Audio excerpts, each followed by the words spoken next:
vlerësojmë shumë edhe faktori, i cili për disa vite radhës ka në pjesë të kërkimit të saj dhe të analizës dhe Bashkinë Shkodër, ku dhe për këtë vit radhësin e mbajmë atë traditën e mirë për sa i përket transparencës ndaj publikut, ndaj medias edhe ndaj investimeve dhe premtimeve të mbajtura gjatë gjithë pjesë menaxhimit të Bashkinë Shkodër. Për të 600 vit me radhë, Bashkia e Shkodrës ka qenë pjesë e monitorimit tonë dhe ajo që duhet theksuar është që nga analiza 6 vjeçare, por edhe ajo e fundit, Bashkia ka konsoliduar vendin e parë si një nga bashkitë më transparente, duke i plotësuar gjithë indikatorët, të 16 indikatorët që ne masim, cilët janë rrjedhin si detyrim ligjor nga programi i transparencës dhe ligji për llogaridhënie transparencë ndaj publikut. Po ashtu edhe sa i përket premtimeve, është një nga bashkitë që ka performancën më të mirë,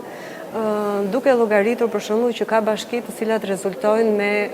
të gjitha premtimet të papërmbushura dhe kjo vit pas viti dhe jo vetëm gjatë vitit të fundit.